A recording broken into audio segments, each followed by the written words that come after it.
Mahirap magpalaya ng taong mahal pa natin pero mas mahirap ikulong ang sarili sa lungkot na dulot ng nabigong pag-ibig. Hindi masamang magmahal ulit mga kapuso pero dapat pagalingin muna natin ang ating sarili. Ikaw ka barangay, may tao ka bang ni-let go?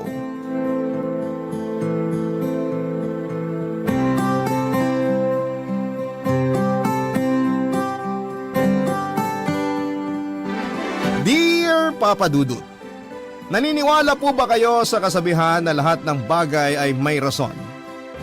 Kung ako kasi ang tatanungin ninyo ay hindi po ako naniniwala doon.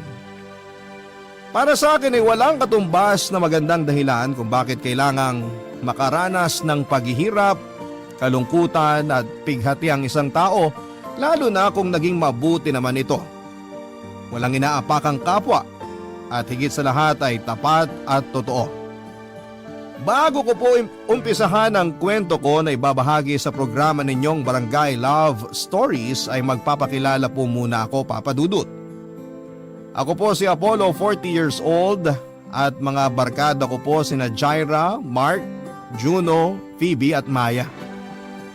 Nitong nakaraang buwan lang po ulit kami nabuo dahil umuwi ako sa Pilipinas pagkatapos ng ilang taong kong pagtatrabaho at paninirahan sa ibang bansa. At bagaman ngayon taon na lamang kami nagkita-kita na mga kaibigan ko ay wala silang tampo sa akin. Dahil naunawaan nila ang rason kung bakit mas pinili kong umalis. Papa Dudut, introvert po ako pero lumalabas ang angking kong kadaldalan at kabibuhan kapag kasama ko ang mga tropa ko. Komportable kasi ako sa kanila at higit sa lahat ay pinagkakatiwalaan ko po ang mga taong yon. Bali una ko pong nakilala sina Jaira at Mark nang lumipat ako sa company na pinagtatrabahuhan nila. Tapos pinakilala ni Jaira sa amin ni Mark si Phoebe at Maya. Huling nakasali sa grupo namin si Juno at doon na nga nabuo ang pagkakaibigan naming anim. Solido po kami, Papa Dudut, bagaman meron din kaming kanya-kanyang pinagdaraanan sa buhay. Pero bago po dumating sa buhay ko ang mga kaibigan ko ay meron na akong girlfriend na itinuring ko na ring best friend. Siya po si Diana. 6 na taon na po kaming in a relationship nang mabuo ang barkada namin ni Jaira. At kilala po nila si Diana dahil lagi ko pong bukang bibig sa kanila ang nobya ko. Hindi niyo ako masisisi, Papa Dudut. In love po ako kay Diana. Natatandaan ko pa nga hanggang ngayon ang araw na unang beses ko siyang nakita sa school dahil pareho kaming volunteer sa isang non-government organization na nagbibigay ng mga braille books, audiobooks at large prints sa mga SPED pupils at nagbabasa ng mga kwentong pambata sa mga visually impaired, Papa Dudut.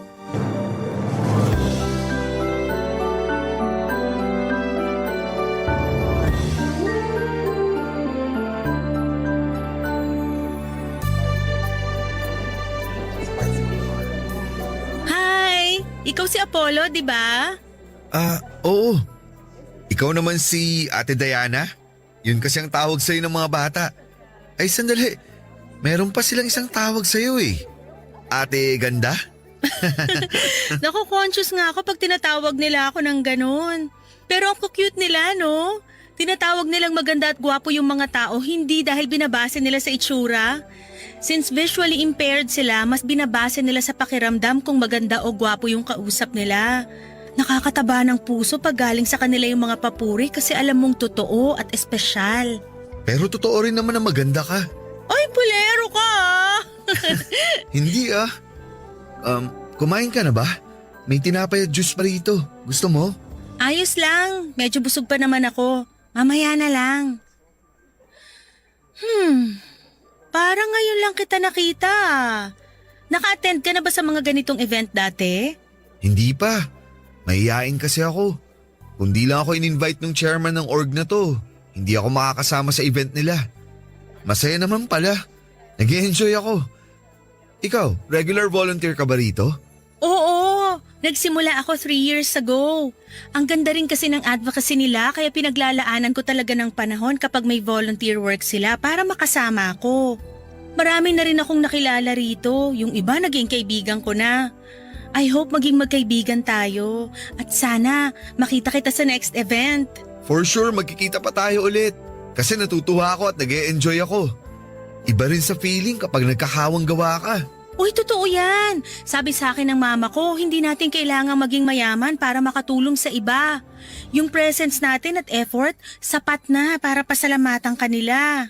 Tama naman, pero mas maganda pa rin kung mayaman tayo para marami tayong natutulungan. Gusto ko yung sinabi mo. In fairness sa'yo di halatang mahiyain ka. Naku, introvert talaga ako. Maniniwala ka ba kung sasabihin ko na introvert din ako? At pareho rin tayong mahiyain? Talaga? Pero ang galing-galing mo makihalubilo at makisama sa ibang tao. Paano mo nagagawa yun kung introvert ka rin? Pinapractice ko yung social skills ko. Basta i-expose mo lang yung sarili mo. Minsan ayos din na lumabas ka sa comfort zone mo para mag-grow ka. Yun kasi ang ginawa ko. Marami akong nakilala ng mga tao na masasabi kong nakatulong sa akin para matuto ng ibang bagay. At the same time, may natutunan din sila sa akin. Give and take kumbaga. Sa bagay, ako kasi kaunti lang mga kaibigan ko. Karamihan sa kanila nakatira na sa malayong lugar, kaya hindi na kami nagkikita-kita. Madalas ako lang mag-isa, hanggang sa nasanay na lang ako. Ayos yan, kasi ganyan din naman ako. Sanay ako mag-isa pero kayang-kaya ko rin pag may kasama. Hayaan mo, masasanay ka rin lalo kapag in-expose mo yung sarili mo. Sige, tatandaan ko ang sinabi mo. Para naman mag-grow din ako at matuto. At para ma-share ko rin ang mga nalalaman ko sa ibang tao, katulad ng ginagawa mo. Ang sarap lang sa pakiramdam pag natuturuan natin sila. Katulad ng activity natin kanina, tinuturuan natin yung mga bata na magbasa at makinig. Pero natutunan din natin sa kanila kung paano maging masaya sa mga simpleng bagay na meron sa buhay natin. Madalas nakakalimutan natin i-appreciate yung mga maliliit na bagay kasi busy tayo sa mas malalaking plano natin sa buhay. Wala namang masama dun, pero mas mabilis tayong mapapagod at mababurnout. Kaya pala lagi akong stressed lately. Kasi wala akong ibang inatupag kundi trabaho. Nakalimutan kong hindi lang pala dun umiikot ang mundo. Buti na lang talaga sumama ako sa volunteer work na to tapos nakilala pa kita. Medyo gumanang dibdib ko sa pag-uusap natin. Salamat ha. Bigla ka naman yatang nagseryoso. Pero salamat din nakakwentuhan kita. May bago na naman akong nakilala. O paano? Tara na? Mukhang magsisimula na yung second activity natin. Tapos na yata silang kumain. Sige, excited na ako sa susunod na kwentong babasahin natin. Ako kasi ang nakatoka na magbasa. Kinakabahan tuloy ako. Hoy, wag ka nga. Yakang-yaka mo yan. Good luck. Tara. Modernong Maria Clara, ganyan ko po i-describe si Diana Papadudut. Bagaman may pagkamahinhin ay wala pong arte sa katawan ng girlfriend ko. Mabait din siya sa mga bata, mapagmahal kahit sa mga ligaw na aso't pusa. Malambing din ang boses niya kaya hindi kataka-taka na kinagigiliwan siya ng marami. Bukod doon ay sweet din siya at ang bonding namin tuwing linggo ay pagsisimba. Opo, relihiyosa si Diana. At noong nagkakilala kami at nagkakwentuhan ay naglakas loob akong hingin ang number niya para pwede pa rin kaming mag-usap kahit na walang volunteer ang NGO na sinasalihan namin. Binigay naman po sa akin ni Diana ang number niya kaya tuwang-tuwa ako. Nagsimula kaming magpalitan ng text messages at masasabi kong dahilan kung bakit ako napupuyat sa gabi. Pero wala po akong pinagsisihan, Papa Dudut. Nagtatrabaho po bilang executive assistant sa isang pharmaceutical company si Diana, Papa Dudut. May mga oras na sinusundo ko siya sa pinagtatrabahuhan niya, parang para yayain kumain sa labas o di kaya ay manood ng sine. At habang tumatagal ang pag-uusap namin ay lumalalim po ang pagkakakilala ko sa kanya. At ang masasabi ko lang ay lalo akong humahanga sa kanya, Papa Dudut. Pareho po kasi kami ng values at moral lalo na sa pamilya. Importante sa amin na i-honor namin ang aming mga magulang dahil silang nagdala sa amin sa mundo. Kaya nga hindi katakataka na nahulog ang loob ko kay Diana. Kabado ako nang aminin ko pa nga sa kanya na gusto ko siya ng higit pa sa isang kaibigan at laking tuwa ko nang sabihin niyang pareho kami ng nararamdaman. Sinabi ko po sa kanya na gusto ko siyang ligawan, bagay na sinang-ayunan naman po niya. At kahit na wala akong masyadong alam sa panliligaw, ginawa ko po ang best ko para makuha ang matamis niyang oo, Papa Dudut.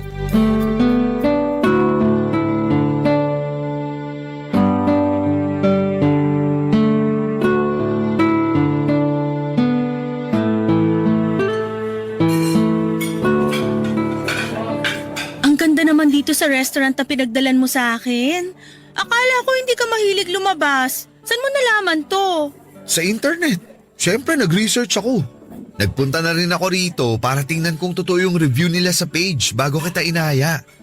Gusto ko kasi maging espesyal ang bawat sandali na kasama kita.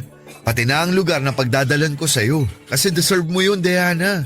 Kung makapagsalita naman to, deserve mo rin ng magagandang bagay kasi mabuting tao ka, Apollo. Alam mo, nung ligawan mo ko, mas nakilala kita ng husto. Marami akong na-discover sa'yo na masasabi kong ikaw na nga ang… Ako na nga ang ano.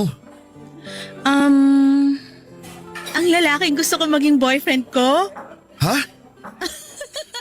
Sinasagot na kita, Apollo. Pumapayag na akong maging girlfriend mo. Seryoso ba yan, Diana? Hindi ka nagbibiro? Seryoso ako.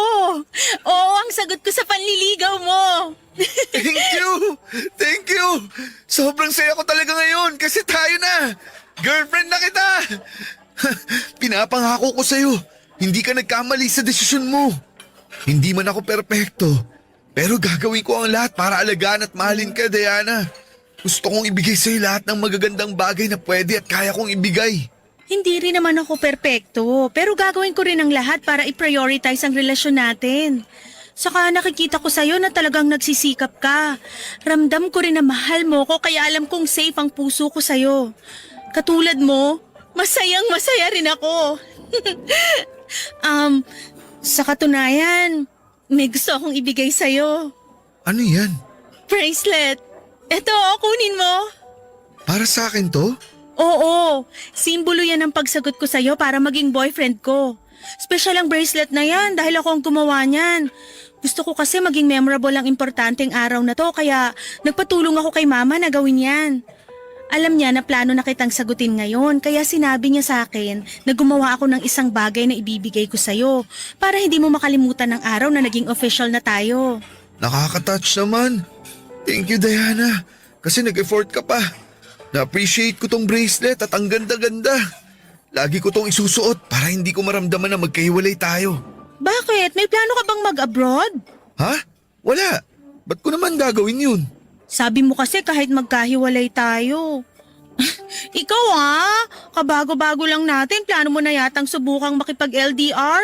Huwag ganun. Kung mag-abroad man ako, isasama kita. Hindi kita iiwanan dito, no? Ngayon pa ba na girlfriend na kita? Dapat lagi kang nakadikit sa akin. Bawal kang mawala sa paningin ko. Kung pwede nga lang, itatali na kita sa bewang ko eh. Ay, sobra naman yon. Joke lang, ikaw naman. Pero yun nga, salamat ulit sa bracelet. Iingatan ko to. Katulad ng pag-iingat ko sa puso mo. Akin na ang kamay mo. Halikan ko tong kamay mo, ha? Mahal na mahal kita, Diana. Mahal na mahal din kita, Apollo. Thankful ako kasi dumating ka sa buhay ko. Pakiramdam ko, hindi lang ako nagkaroon ng boyfriend. Nagkaroon na rin ako ng best friend. Salamat kasi minahal mo ko. Ako ang dapat magpasalamat. Lalamig na lang tong pagkain natin, hindi pa tayo tapos magpasalamat sa isa't isa. Napansin mo rin pala. Sige, kain na nga tayo. Oo, mabuti pa. Kanina pa ako natatakam sa order natin eh. Sino mag-aakala na ang isang tahimik na lalaki na katulad ko ay magkakaroon ng girlfriend sa katauhan ni Diana Papadudut? Walang pagsidlan ang saya ko at kulang na lamang ay humiyaw ako't magtatalon sa tuwa matapos niya akong sagutin. Pakiramdam ko ay nakalutang sa alapaap ang mga paa ko at ayaw ko na pong buwaba pa sa lupa. Doble din ang saya sa dibdib ko ng mga panahon na yon nang ibigay sa akin ni Diana ang bracelet na simbolo ng pagiging magkasintahan namin. Nangako ako sa kanya na lagi ko yung susuotin at hindi ihiwalay sa pulso ko dahil kahit magkalayo kami, para ko na rin siyang kasama, Papa Dudut. Hindi po perpekto ang relasyon namin ni Diana. Dumaraan din kami sa mga away-bate pero sa huli ay namamayani sa amin ang komunikasyon at pagkakaunawaan kaya nagtagal ng 6 na taon ang aming pagsasama bago dumating sa buhay ko ang mga barkada ko, Papa Dudut. At kahit gano'n na nga kami katagal ni Diana ay nananatiling nasa honeymoon stage pa rin kami sa relasyon namin. No wonder ako ang tinaguriang loyalista sa grupo namin samantalang si Mark naman ang playboy at si Jaira ang NBSB. Pero hindi po ako nahihiya sa bansag kong yong na pagiging good boy at stick to one dahil para sa akin, si Diana na ang babaeng pakakasalan ko at magiging ina ng mga anak namin. Pero hindi sa lahat ng pagkakataon ay ayon sa amin ang kapalaran. Dahil nang mga panahon na yon ay sinubok po kami ng langit nang bigla na lamang nagkasakit si Diana. Hindi lang po yun basta sakit na nawawala kapag ipinagpahinga mo ng ilang araw, kundi higit pa doon ang dumapo sa kanya. Sa huling check-up ni Diana ay nakumpirma po namin na meron siyang malalang sakit na leukemia. Barangay Love Stories. Barangay Love Stories. Malaman kong may malubhang sakit ang girlfriend ko, Papa Dudut. Pareho kaming umiyak noon ni Diana nang lumabas ang resulta ng mga laboratory tests sa kanya. Hindi namin alam ang gagawin dahil napakaliit ng tsansa ng mga taong nakakasurvive sa leukemia. Bukod doon ay kinain din kami ng pagtataka kung bakit siya nagkaroon noon. Nagsimula kami magtanong sa parents niya kung meron ba silang history ng naturang sakit at doon namin napag-alaman na meron siyang tiyahin sa pinsan na namatay sa parehong karamdaman. Sa kabila ng lahat ay nagpaka-positibo kami ni Diana, Papa Dudut. Hindi namin inisip na may sakit siya, sa halip ay tinuring namin na pagsubok lamang ang lahat na sa huli ay malalagpasan din namin ito. Nang mga panahong yon ay ginugol ko ang buong atensyon ko sa pag-alalay kay Diana, lalo na nang magsimula siyang sumailalim sa chemotherapy. Sinigurado ko po na nasa tabi niya lamang ako palagi kapag pinagdadaanan niya ang masasakit na parte ng gamutan niya. Hawak ko po ng mahigpit ang kamay niya, Papa Dudut, pagkatapos niyang ikimo. Tapos nagkukwento ako ng magagandang bagay para makalimutan niya ang sakit na nararamdaman niya. Dahil sa pagiging abala ko sa girlfriend ko ay hindi na ako masyadong nakakapasok sa opisina. Naubos na rin ang leave credits ko kaya nagtitiis akong umabsent na walang bayad. May mga oras na pinapapasok na ako ni Diana kapag binabantayan siya ng family member niya. Bagay na ginagawa ko na lang para kahit papaano ay hindi po ako matanggal sa kumpanyang pinagtatrabahuhan ko. Pero ang hirap mag-focus sa trabaho dahil nasa ospital at nasa kanya ang isipan ko, Papa Dudut.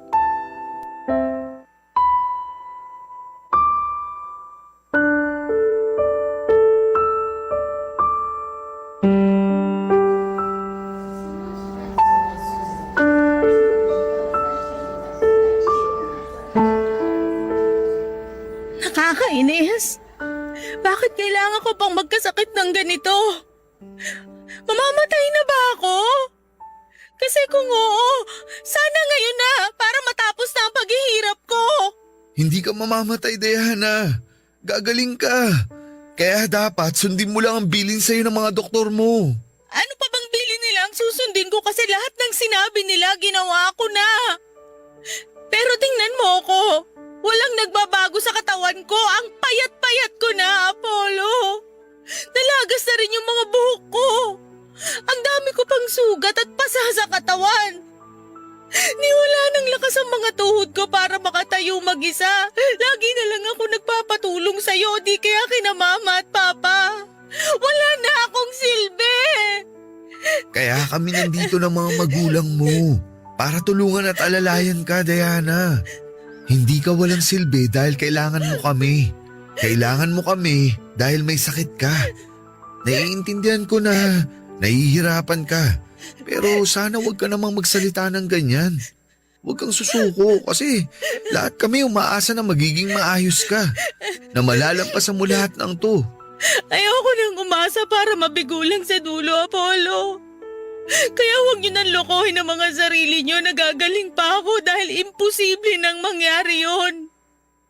Napakaliit ng tsansa na may makasurvive sa leukemia. Karamihan sa mga nagkakaroon ng ganitong sakit na mamatay. At yun din ang mangyayari sa akin kaya ngayon pa lang, hiwalayan mo na ako. Umalis ka na, iwanan mo na ako. Ano bang sinasabi mo? Bakit mo ako pinagtatabuyan? Kasi wala ka ng dahilan para manatili sa tabi ko. Hindi na ako gagaling, isaksak mo yan sa utak mo. Naghihintay na lang ako ng araw kung kailan ako mamamatay. Kaya hindi mo na dapat sayangin ang oras mo sa akin dahil hindi mangyayari ang inaasahan nyo na gagaling ako. Alam ko yon. Ramdam ko yon dahil katawan ko to, Apollo. Kahit na anong mangyari, hindi kita iiwan. Hindi ako aalis sa tabi mo. Palagi kitang sasamahan. Kahit maliit yung tsansa na sinasabi mo, gusto kong dalawa tayo ang lumaban sa sakit mo. Diana, please. Huwag ka naman ganyan, oh. Huwag mo ako ipagtabuyan na parang aso. Apollo, hindi ka ba nakikinig? Alin ba sa mga sinabi ko ang mahirap intindihin? Mamamatay na ako! Hindi na ako gagaling! Mas mabuti ba na iwanan mo na ako para pag nangyari yun, hindi na masyadong masakit sa parte mo.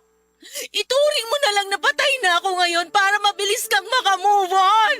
Kabaliwan ang gusto mong mangyari dahil kahit mawala ka, hindi pa rin kita makakalimutan. Saka, huwag mo kang pangunahan ng mga bagay. Huwag mo sabihin ang hindi dapat mangyari. Dahil naniniwala ako na di ka mababayaan ng Diyos. Kung hindi ka kayang pagalingin ng tao, walang imposible sa Kanya, Diana. Alam ko naman yun. Pero paano yung kalooban niya na kunin ako kaysa pagalingin? Paano kung ganun pala yung will niya para sa akin? Sige nga, paano ko yun tatanggapin? Paano mo yun tatanggapin?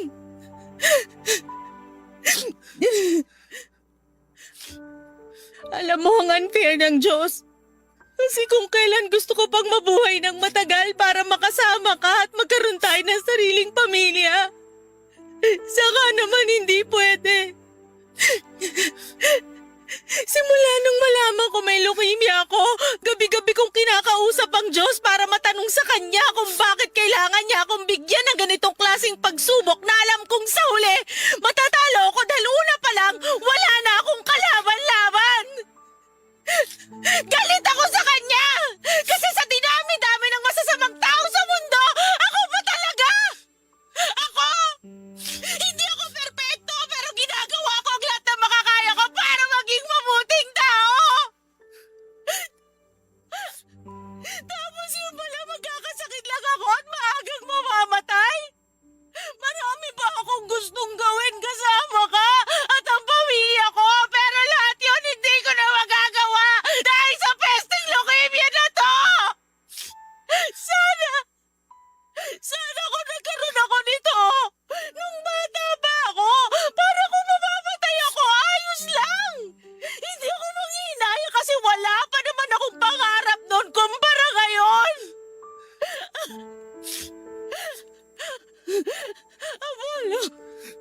Apollo, natatakot ako.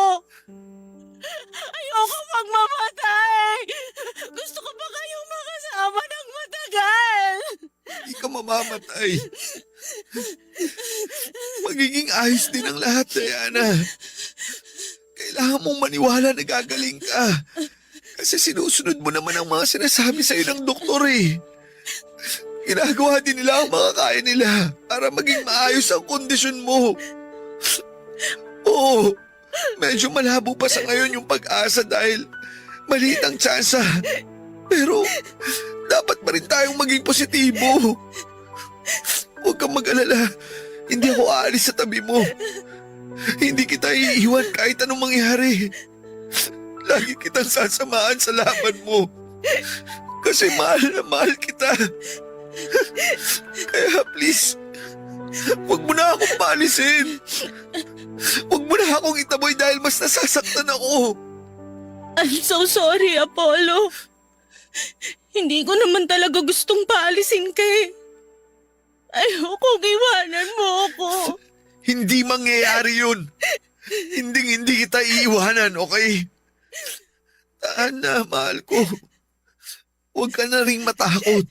Dahil nandito lang ako. Naiintindihan ko po si Diana kung bakit niya ako pinapalayo sa kanya. Natatakot siya pero mas takot na takot po ako, Papa Dudut. Kung nararamdaman na niya na mawawala na siya, nararamdaman ko na rin na hindi ko kakayanin. Ni sa hinagap ay hindi ko po naisip na kukunin sa akin ng napakaagang babaeng pinakamamahal ko. Marami pa po kaming pangarap na hindi pa natutupad.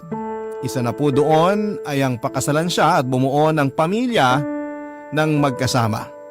Kaya nga kahit anong pagtataboy na ginagawa niya sa akin ng panahong yon ay nanindigan po ako na manatili sa kanyang tabi at nangako ako na kasama niya akong lalaban. Sa ospital at sa trabaho na lang po umikot ang buhay ko ng panahon na yon. Masaya naman ako at hindi nagreklamo dahil alam kong napaglilingkuran ko ang girlfriend ko at natutupad ko ang pangako ko sa kanya. Nasasamahan siya anumang mangyari. Doon ko po na-realize ang kahalagahan na i-cherish natin ang buhay ng isang tao. Lalo na ng mga mahal natin dahil walang katiyakan kung hanggang kailan tayo mananatili sa mundong ito. Kapag nasa ospital ako ay masasayang bagay lang din ang pinag-uusapan namin ni Diana, Papa Dudut. Kahit mabigat ang dibdib ko dahil sa sitwasyon, kahit pagod ang puso at isipan ko. Pinipilit ko po ang sarili ko na magpakakengkoy para mapasaya ang girlfriend ko.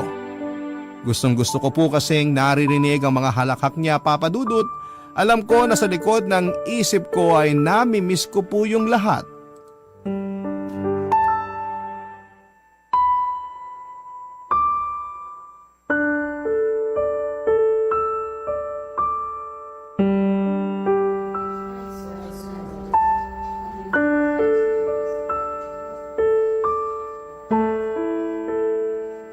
Apollo?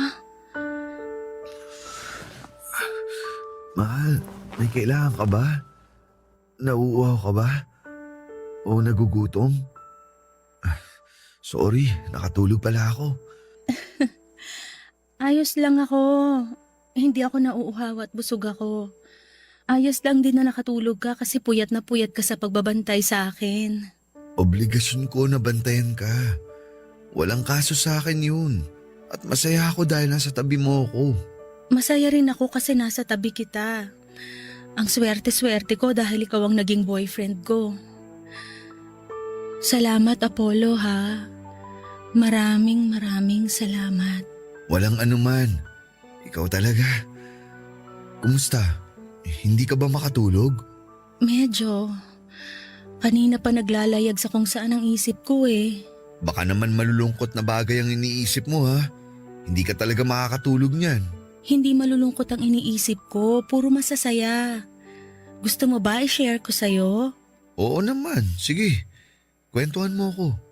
Iniisip ko na kapag gumaling ako, magpapakasal na tayo.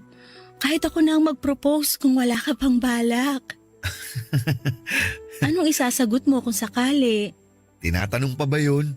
Siyempre, oo. Mabuti naman. Tapos, ano nang susunod na mangyayari? Bubuo tayo ng pamilya. Yung masayang masaya. Palalakihin natin ang mga anak natin ng magkasama. Tuwing linggo, sabay-sabay tayong magsisimba tapos pupunta kina mama at papa para dun kumain ng tanghalian. Sa hapon, papasyal tayo kasama ang mga bata. Tapos bago tayo umuwi sa bahay, Papanoorin natin ang paglubog ng araw na magkahawak kamay. Lahat yon naiisip ko na. Nakakatuwa, di ba? Oo, nakakatuwa nga. Gustong-gusto ko na talagang gawin ang mga bagay na sinabi mo, Diana. Hindi na ako makapaghintay na maging asawa mo. Pangako, paglabas mo rito, magpapakasal tayo. Pangako yan Kasi tatandaan ko yan, Apollo. Itaga mo sa bato. Kaya dapat magpagaling ka. Dapat magpalakas ka. Kumain ka ng mabuti. Matulog ng maayos at sundin lang natin ang mga bilin ng doktor mo. Ayos ba yun? Oo naman, pero kung sakaling hindi na ako gumaling at hindi na natin matupad lahat ng mga sinabi ko, sana wag mo akong kakalimutan Diana naman, ano bang sinasabi mo? Gusto ko lang magbilin hanggat kaya ko pa. Hanggat meron pa akong lakas na magsalita kasi ayokong umalis nang hindi nasasabi sa iyong mga to. Kaya hayaan mo na muna akong magsalita, Apollo. Ay, Mahal na mahal kita. Alam ng Diyos na ikaw ang lalaking gusto kong maging asawa. Pero kung hindi na mangyayari yun, piliin mo pa rin maging masaya. paano ako magiging masaya kung wala ka na? Parang ang hirap naman ang pinapagawa mo sa akin. Alam ko, pero hindi mo pwedeng itali sa akin ang sarili mo lalo na kapag wala na ako rito sa mundo. Dahil unfair yun sa'yo. Marami ka pang bagay na pwedeng maranasan. Huwag mong hayaan ang sarili mo na malungkot at magluksa habang buhay. Hindi yun ang gusto ko, Apollo. Gusto ko na piliin mong maging masaya. Kung kinakailangan mong magmahal ng iba, gawin mo. Sa kanya mo to pa rin ang pinangako mo sa aking pamilya. Kapag nag-promise ka na gagawin mo yon, ayos na ako. Panatag na ako. Ayoko, Diana. Ayoko umalis ka. Ayoko iwanan mo ako. Hindi ko kaya. Please naman, Lumaban ka.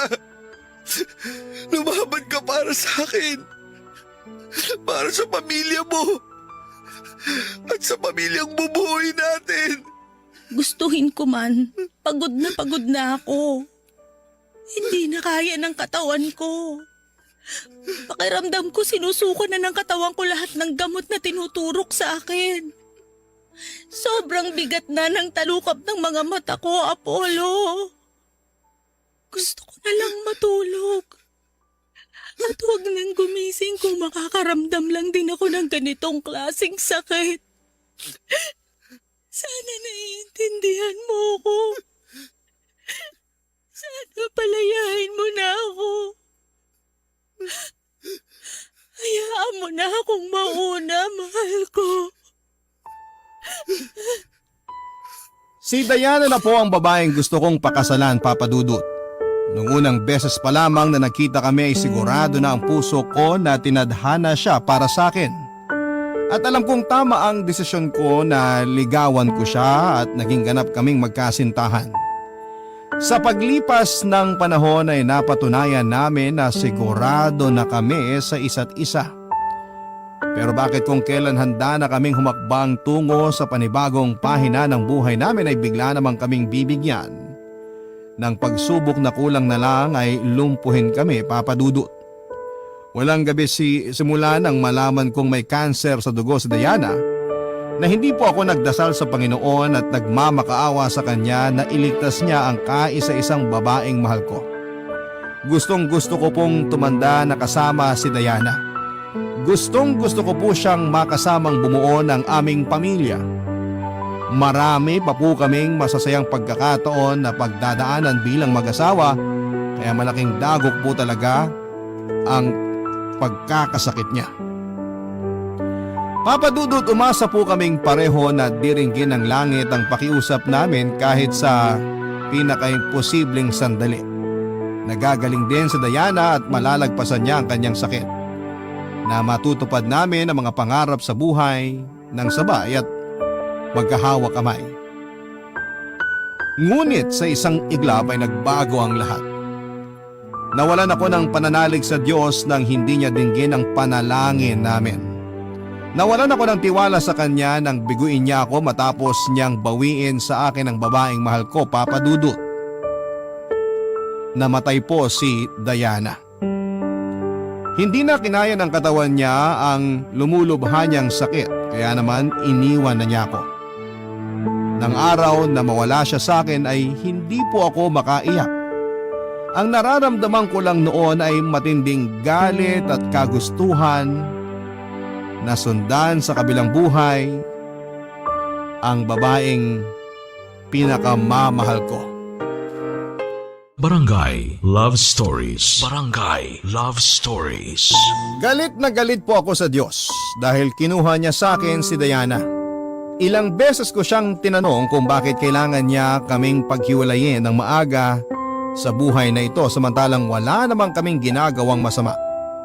Naging tapat po kami sa buong panahon ng aming relasyon kaya bakit hindi niya kami kaya na suportahan at hinayaang maging masaya. Nang mga panahon na yon ay hindi pa rin po ako makapaniwala na patay na ang babaeng minamahal ko. Hindi ko matanggap na iniwan na ako ni Diana na hindi ko na maririnig ang malambing niyang boses at tawa. Hindi ko na makikita ang maamo niyang mukha o ni mararamdaman ang init ng kanyang mga yakap at halik. Iyak po ako ng iyak nang iburol siya at hanggang sa maihatid siya sa huling hantungan niya. Kasama po niyang inilibing ang puso ko noon, Papa Dudut. Hindi ko po alam kung paano magsisimulang muli at hindi ko maisip kung paano ipagpapatuloy ang buhay kung durog na durog ang puso. Doon ko na rin po napabayaan ang lahat, Papa Dudut. Simula sa trabaho, maging ang mga barkada ko. Naging malayo ang loob ko sa kanila dahil ang nasa isipan ko ng panahon na yon ay gusto kong mapag-isa. Napabayaan ko na rin ang sarili ko dahil lagi lamang akong nagkukulong sa kwarto. Wala akong pakialam kahit mag-alala sa akin ang gusto ang pamilya ko. Ang nasa isip ko lang ng panahon na yon ay mamatay na rin ako para makasama ko na si Diana. Sa gitna ng pagluluksa ko ay isang kaibigan ang bumisita sa akin, Papa Dudut. At yon ay walang iba kung hindi si Juno.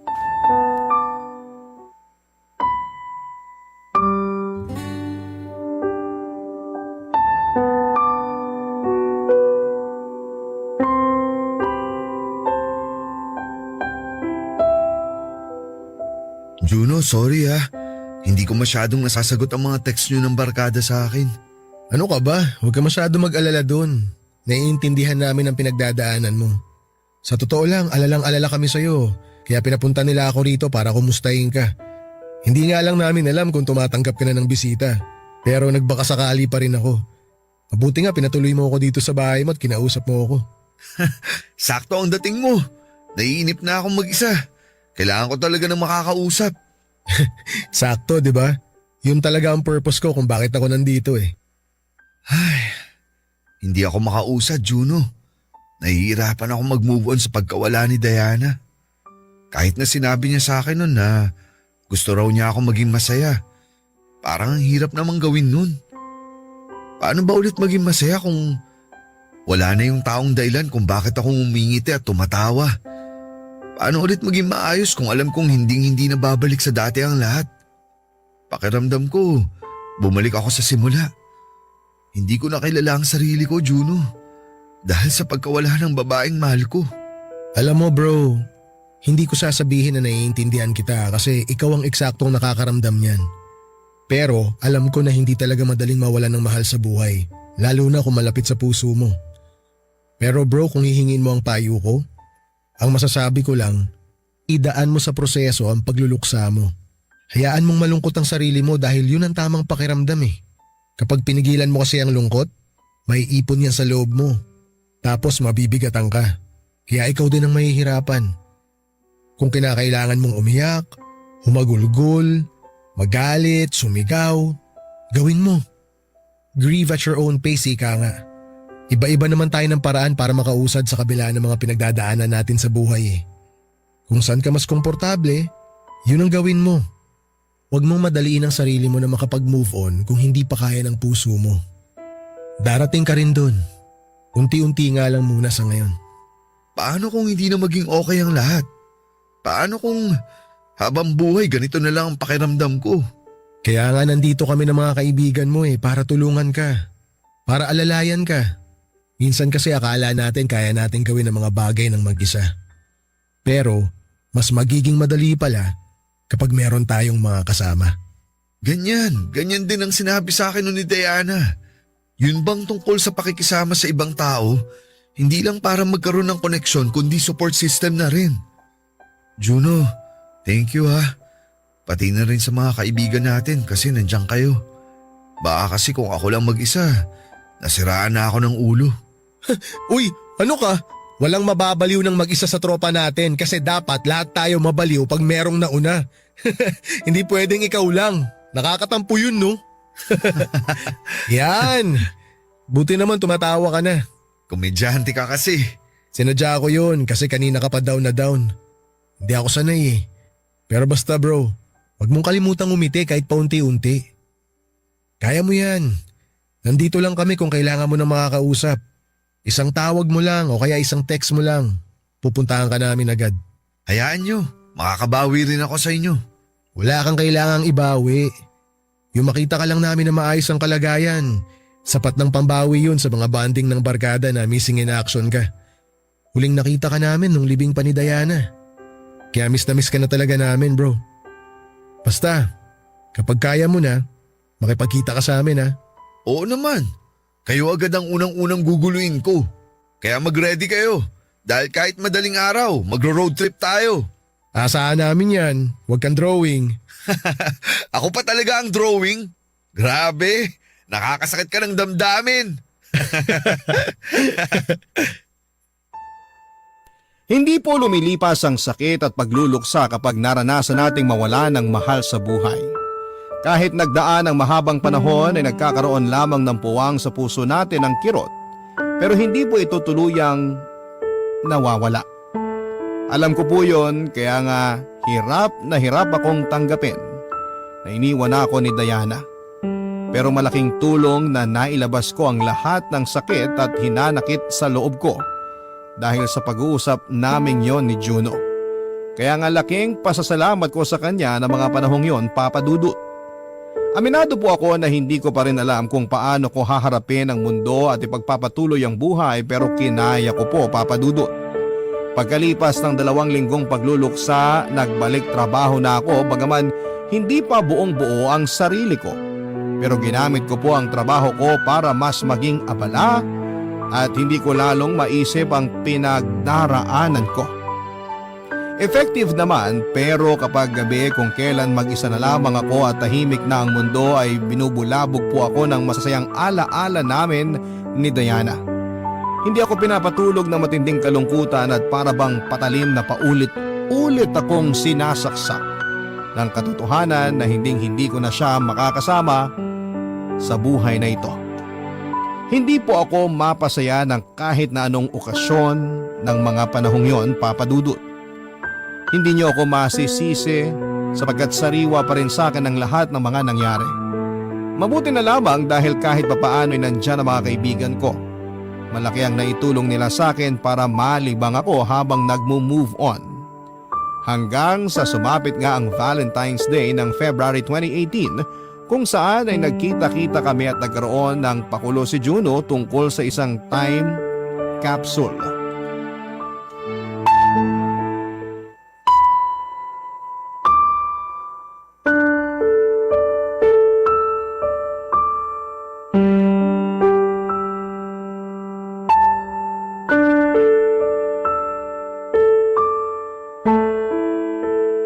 Anong nilagay mo sa time capsule? Yung bracelet na binigay sa akin ni Diana. Sinabi ko noon sa kanya na hinding-hindi ko ihiwalay sa akin ang bracelet na yun. Dahil kahit magkalayo kami, para ko na rin siyang kasama. Ibig bang sabihin yan, pinapalaya mo na siya? Hindi ko pa kayang palayain si Diana. Pero gusto kong magsimula ng panibagong buhay nang hindi na siya kasama. Pero hindi naman ibig sabihin nun, kinakalimutan ko na siya. Lagi pa rin siyang nasa puso ko at mga alaala namin. Pero ayokong ikulong ang sarili ko sa nakaraan habang buhay, Mark. Kaya hindi si Diana ang pinapalaya ko. Pinapalaya ko ang sarili ko. Gusto kong palayain ang sarili ko sa lungkot para naman maging masaya na ako. Ang tapang mo, Apollo. Hanga ako sa iyo kasi pinipilit mong lumaban at magpatuloy sa kabila ng mga nangyari. Alam kong mahirap yan pero hindi ko alam kung gaano kahirap sa parte mo. Hindi mo nagugustuhin malaman pa kung gaano kahirap ang pinagdaanan ko, bro. Kaya ang payo ko sa'yo, huwag ka nang malito. Kung si Megan talaga ang itinitibok ng puso mo, mahalin mo siya ng gusto. Araw-araw mong iparamdam kay Megan na mahalaga siya, na deserve niya ang magagandang bagay sa mundo. Gawin mo yun habang magkasama pa kayo. Oo, gagawin ko yun. Salamat sa mga sinabi mo. Sana ikaw din. Kung sakaling dumating yung araw na magmamahal ka ulit. Sa akin mo pa talaga sinabi yan, kilala mo ako kapag nagmahal, di ba? Oo nga pala. Ikaw at si Phoebe ang loyalista sa barkada. Sabi niyo nga. Pero alam mo, mukhang matagal pa bago ako magmahal ulit. Kasi kahit sinabi ni Diana na ayos lang na ma-inlove ako ulit sa ibang babae, hindi ko pa kaya. Hindi ko pa siya kayang i-let go. Di mo naman kailangan madaliin yun. Bigyan mo lang ng time ang sarili mo na i-process ang nangyari. Baka hindi mo nga mamalayan, okay ka na. Naka-let go ka na. Yan din ang sinabi sa akin ni Juno. Na kapag hinayaan kong makaramdam ng tamang emosyon ng sarili ko, mas magiging madali ang paghilom. Talaga? Sinabi niya yun? Alam mo, ang talino talaga niyang si Juno. Tahimik lang yan pero ang daming alam tapos ang lalim pa ng mga salita. Siya rin kasi nagpayo sa akin nung nasa ospital ako. Kaya thankful ako dahil kaibigan natin siya. Ako rin bro, sa totoo lang. Thankful kasi nakilala natin siya. Ikaw, kumusta naman ang puso mo ngayong Valentine's Day? Eto, nalilito. Pero unti-unti nakukuha ko na yung mga sagot sa mga tanong ko. Siguro kailangan ko nalang lakasan ang loob ko na harapin yung bagay na sinusubukan kong takbuhan. Naks naman, mukhang nag-mature ka na nga. Tama yan, huwag kang laging takbo ng takbo. Tapangan mo ang loob mo. Panindigan mo ang dapat mong panindigan. Kayang-kaya mo yan, ikaw pa ba? Inuto mo pa ako, Apollo. Hindi kaya. Dahil dyan, magyosi muna tayo habang hinihintay natin dumating si Phoebe. Ano, G ka? Sige, pahinging isa.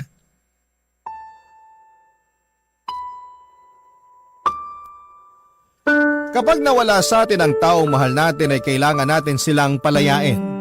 Kaya nga ang inilagay ko sa time capsule ay ang bracelet na ibinigay sa akin noon ni Diana matapos niya akong sagutin. Hindi po yon nangangahulugan, nakakalimutan ko na siya at ang masasaya naming alaala.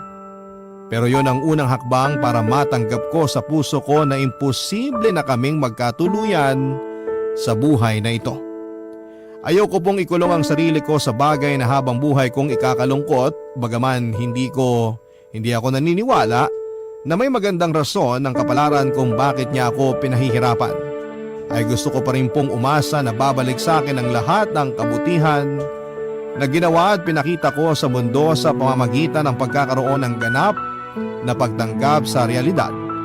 Na hindi lahat ng nagmamahalan ay nagsasama ng matagal para sabay na tumanda habang pinapanood ang paglubog ng araw.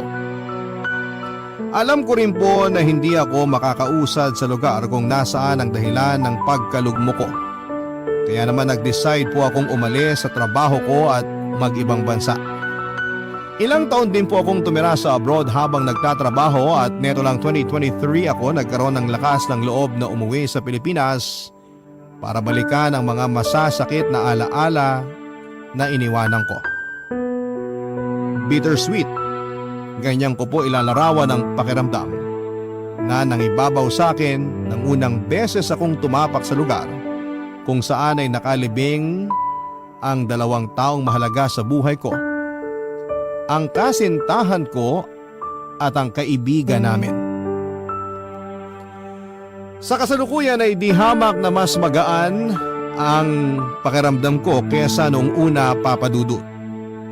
Unti-unting natatanggap ko na sa puso ko ang mga nangyari at inahayaan ko na po ang sarili ko na maging masaya. Kung tatanungin niyo po ako kung may plano ba akong umibig ulit ay meron po ang sagot ko. Hindi ko naman po tuluyang sinasarado ang puso ko na maranasang magmahal at mahalin sa ikalawang pagkakataon.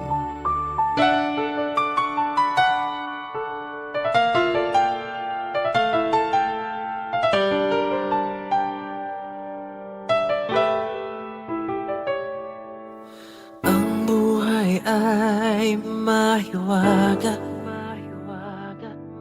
laging may lungkot at saya. Sa Papa Dudut Stories, laging may karamay ka.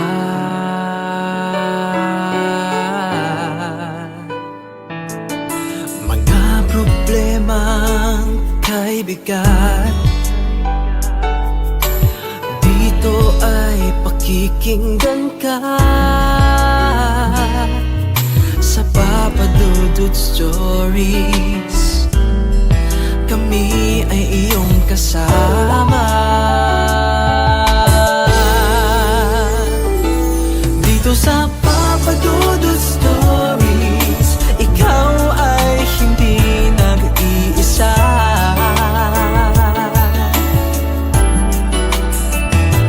Dito sa Papa Dudut Stories, may nagmamahal sa'yo.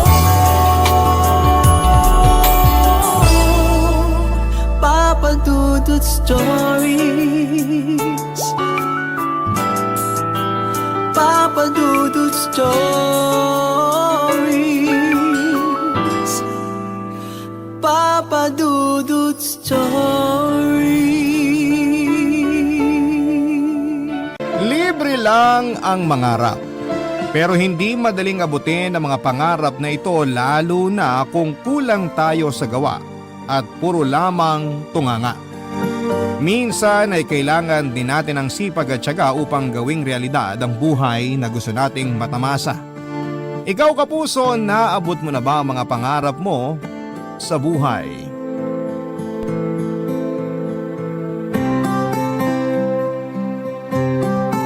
Dear Papa Dudut, isang mapagpalang araw sa inyo, Papa Dudut. Tawagin niyo na lamang po ako sa pangalang Jason. Nakatira ako sa Valenzuela, Tubong Negros Occidental at 35 anyos na po sa ngayon. Katulad ng maraming Pilipino ay isa rin po ako sa mga araw-araw na nananalangin sa Diyos na sana balang araw ay makaahon din kami mula sa kahirapan. Maraming pagsubok na po ang dumaan sa buhay ko at ang lahat ng ito ay kinaya kong lampasan para lamang sa kagustuhang makaangat sa buhay. Ang totoo po niyan, Papa Dudut, ay meron namang kaming maayos na buhay noong bata pa lamang ako. 8 kaming magkakapatid na namuhay sa pagsasaka. Pero masasabi kong simple man ang pamilya namin noon sa probinsya, ay hindi naman kami nauubusan ng makakain. Hindi namin problema ang pagkain noon, Papa Dudut, dahil may ilang ektarya kaming lupain na pagmamay-ari ng pamilya ko. Dito kami noon kumukuha ng pangkabuhayan at pati na rin ng pagkain sa pang-araw-araw. Ang problema nga lang po ay sobrang mabisyo noon ng tatay ko. Nalulong siya sa sugal hanggang sa maganda baon-baon kami sa utang dahilan para ibenta ni tatay ang ilan sa mga lupain namin. Dahil din sa pagkahilig nito sa sigarilyo at alak, kung kaya'y mabilis na tumamlay ang kalusugan nito. Labas-pasok siya noon sa ospital dahil sa sakit sa baga. Sa huli ay maging ang mga natitirang lupain namin ay naibenta na rin hanggang sa wala nang natira para sa amin. Ganon po kadaling maubos ang yaman at natuklasan ko po ang katotohanan ito sa murang edad.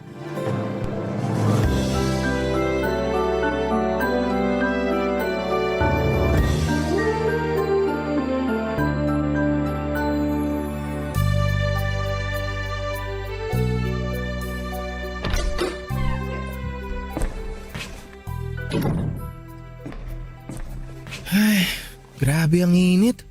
Oh, asan ang mga kapatid mo? Pasunod na po sila. May dinaanan lang saglit. Nauna na po akong umuwi. Ganun ba? Kapag dumating na sila, tawagin mo na yung iba para makakain na kayo ng pananghalian. Kayo na bahalang magluto ng kakainin niyo mamayang gabi ha. Baka gabihin ako. Bakit po? Alis kayo? Saan po kayo pupunta, Nay? Hindi ba nasabi sa'yo ng kapatid mo? Nasa ospital ang tatay mo ngayon. Bakit na naman po? Ano na naman pong nangyari kay tatay? Lumala yung sakit niya sa baga. Hirap huminga. Ayun, naka-oxygen ngayon sa ospital. Paano ba naman po kasi? Pagkalabas niya ng ospital, iwasi agad ang una niyang hinahanap. Hindi na po siya natuto. Ano pa bang magagawa natin? Adik na yung taong yun sa sigarilyo. Wala nang ginawa yung tatay mo buong buhay niya kundi magsunog ng baga Bakit po kasi hindi niyo pinagsasabihan? Aba, araw-araw kong pinagsasabihan niyang tatay mo. Nakikinig ba? Kamatayan nga, hindi siya mapigilan. Sigarilyo pa rin ang hanap Ako pa kaya? Yung mga taong ganong katigas ang ulo, hindi mo na mababago. Anong gusto niyo, Nay? Hayaan na lang natin siyang mamatay? Kung yun ang gusto niya, bahala na siya. Ay, sawa na ako. Sawa na akong mag-alaga ng tao. Tumatanda na ako't lahat, nag-aalaga pa rin ako ng tao hanggang ngayon. Pagod na ako. Saan na naman po tayo kukuha ng pambayad sa ospital niyan? Huwag niyo pong sabihin pati yung natitirang lupa natin, ibebenta niyo na rin. Wala na tayong ari-arian, Jason. Lahat na benta na, matagal na. Hindi na natin pag-aari yung lupang sinasakan yung magkakapatid. Ano? Paano po nangyari yun?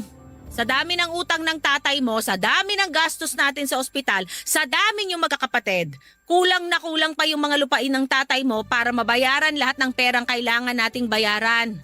Malapit nang sumabog tong ulo ko sa kakaisip kung saan ako pupulot ng pera ngayon. Nay, ano na pong gagawin natin ngayon? Wala! Mag-aabang lang tayo ng milagro. Baka sakaling may mahulog na salapi dyan mula sa langit. Ay! Nga pala, napag-usapaho ang tatay nyo kaya kayo na munang inaasahan naming magtrabaho para sa pamilya natin. Po? Hindi po ako pwedeng tumigil. Magtatapos na po ako sa high school Hindi ko kayo kayang pag-aralin ng sabay-sabay. Sapat lang ang kinikita ko sa trabaho para sa pang-araw-araw natin. Saan ako kukuha ng pampaaral sa inyo, Aber? Problemado na nga ako sa gastos ng tatay niyo sa ospital Kahit yan na lang ang maitulong niyo sa amin. Nay, kapag nakapagtapos po ako ng college, makakatulong po ako sa inyo. Kailan yan? Pagkatapos ng 4, 5 taon? Baka patay na kami niyan dahil wala na tayong makain. Hihinto ka lang naman Pwede mo pa rin namang ipagpatuloy ang mag-aral kapag nakaluwag-luwag na tayo. Hindi po ako papayag. Gagawa po ako ng paraan, makatungtong lang ako ng college. Ikaw bahala. Basta wag kang aasa sa amin ng tatay mo dahil hirap na talaga kami. Tandaan mo, may mga bata ka pang kapatid. Pagkain ng pangunahing kailangan natin ngayon, hindi ang pag-aaral. Maghahanap po ako ng trabaho. Ako po magpapaaral sa sarili ko. Desisyon mo yan. Sige na, aalis na ako. Malayo-layo pa ang lalakarin ko. Nasaan yung payong na ginamit nyo? Pahiram ako. Mainit sa daan, baka mamaya ako pa ang ma-heat stroke. Madagdagan pa gastos natin. Nasa labas po. Pakainin mo mga kapatid mo, ha? Sige na, alis na ako.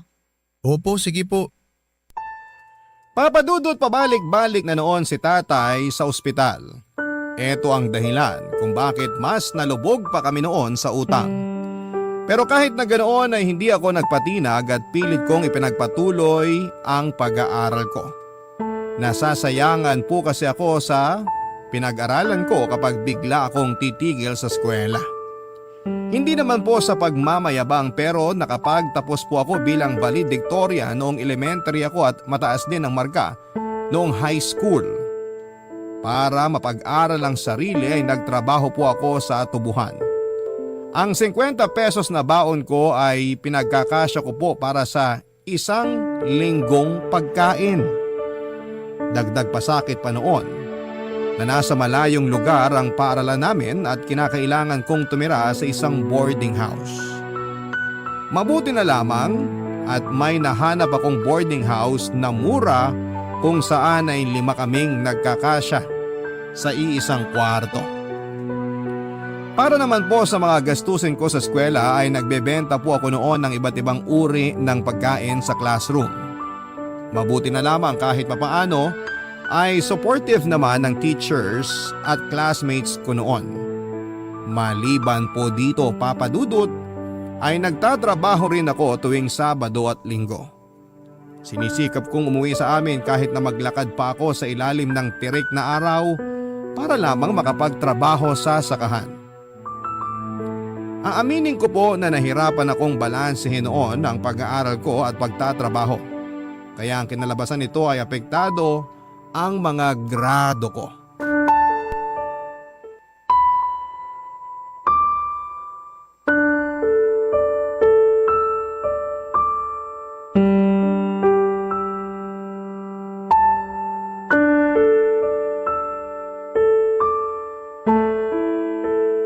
Ito ang papipirmahan mo sa akin? Puro line of 7 na grado? Tingnan mo nga tong isang subject, muntik ka nang bumagsak. Pasado pa rin naman po ah. Ang mahalaga may natututunan pa rin ako. May natutunan? Kung totoong may natutunan ka, hindi dapat ganito kababa ang grades mo. Nay, line of 9 man yan o pasang awa, pare-pareho lang din naman po yung pasado. Yan niyo po, babawi po ako sa susunod. Tataas na po yan sa susunod na pirmahan niyo yung card ko. Ay nako, hindi na ako aasa. Baka sa susunod puro bagsak na to. Nay naman, wala po ba kayong tiwala sa anak niyo? Hindi ko alam. Baka naman kasi porke ikaw ang nagpapaaral sa sarili mo, ginagawa mo na kung ano-anong gusto mong gawin doon. Baka mamaya sa halip na mag-aaral, pagbabulakbol na ang inaatupag mo. Bulakbol? Hindi na nga po ako nakakapaglaro ng basketball kasama mga kaklase ko eh. Sa sobrang abala ko sa pagtatrabaho, hindi na ako nakakapag-review. Hindi na ako nakakatulog ng maayos. Hindi ko na nga po alam kung anong uunahin ko. Gagawa ba ako ng assignment o gagawa ako ng kakanin na ibebenta ko kinabukasan? Ay bakit galit ka? Nakakatampo lang po kasi kayo na ganyan kayo mag-isip sa akin. Malay ko ba kung anong ginagawa mo doon? Natural lang na ganyan ang isipin ko lalo na't proud ka pang ipakita sa akin yung mababa mong grado. Pirma nyo lang naman po ang kailangan ko eh. Pirmahan nyo na lang po yan para maibalik ko na sa Lunis. Huwag mo nga akong inaartehan dyan. Oh, ayun na yung card mo. Salamat po. Hindi naman ako nag-iinarte. Nagpapaliwanag lang naman po ako. Ano? Gusto mong ipamukha sa akin na naghihirap ka para makapag-aral? O edi congratulations! O ito ang palakpak ko! Dakila kang anak! Ginusto mo yan, di ba?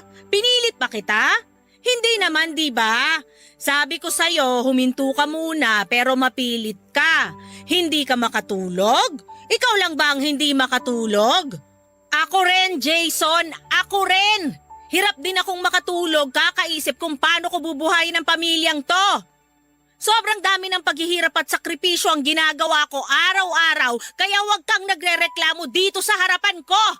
Hindi naman po ako nagrereklamo eh. Gusto ko lang naman po na ma-appreciate nyo yung ginagawa kong effort. Na may ginagawa ako para matapos na natin tong problemang meron tayo. Dahil kung huminto man ako sa pag-aaral, hanggang kailan tayo haharap sa kahirapang tunay? Sino ang magtataguyod sa atin? Hindi po ako nagrereklamo. Tinitiis ko nga po na maglakad ng kilo-kilometro para lang makauwi dito at makatulong sa mga kapatid ko eh.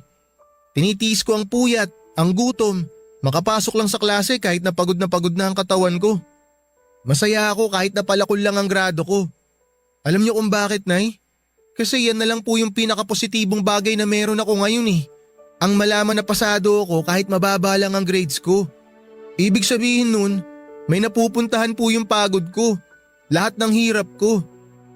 Kaya sobrang sama lang ng loob ko na makitang desmayado kayo sa akin kasi alam nyo, malapit na akong sumuko. Konting-konti na lang po gusto ko na talagang sumuko pero naisip ko po nandito na ako eh. Ako yung umako ng responsibilidad. Ako yung nangako na tatapusin ko ang pag-aaral ko. Natatapusin ko ang kahirapan natin at tutuparin ko po yun. Pero sana kahit konting suporta man lang, Nay, mula sa inyo. Mahirap bang ibigay yun?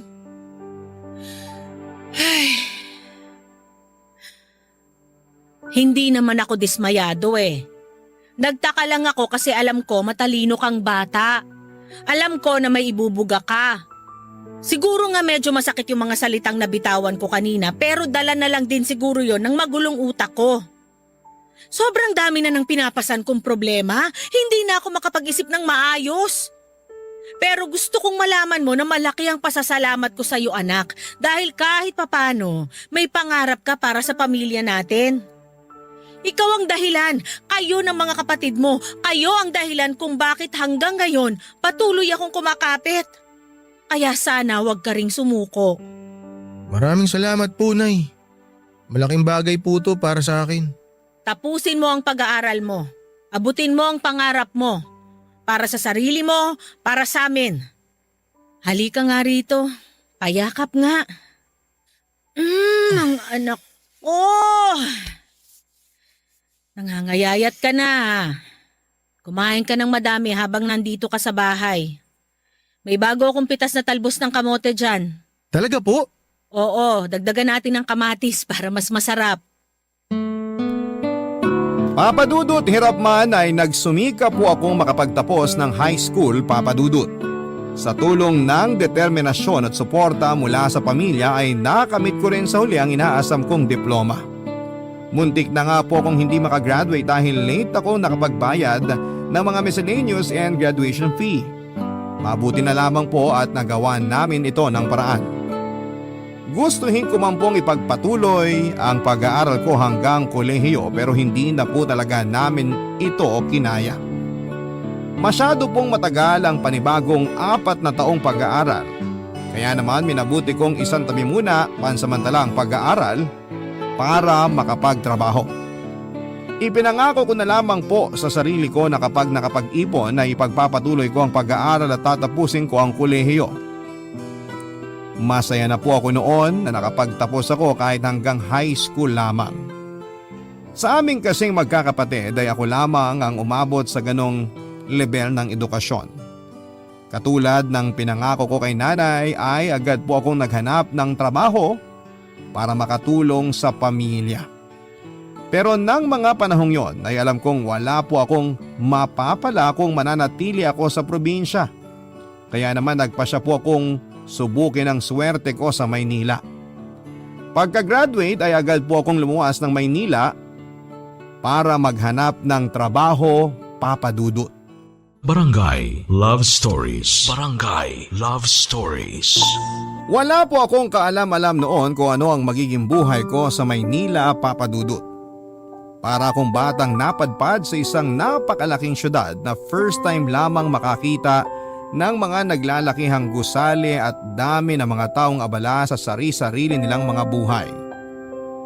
Sa awa ng Diyos ay mabilis naman po akong nakahanap ng trabaho bilang tendero sa Baclaran.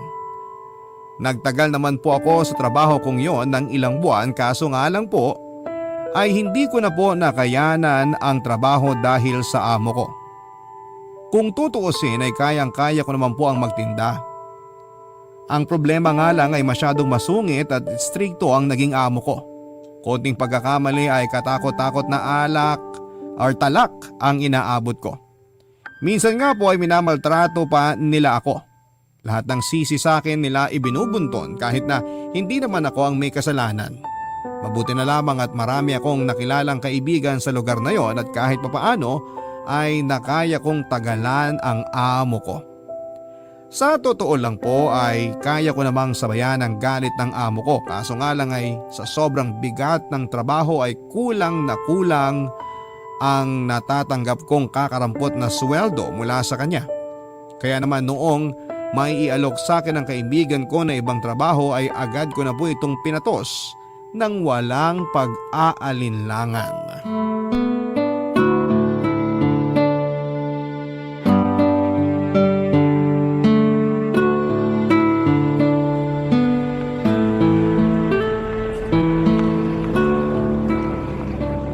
Uy! Ba't nga dyan? Yossi, gusto mo? Ayoko. Hindi ako nag-yosi.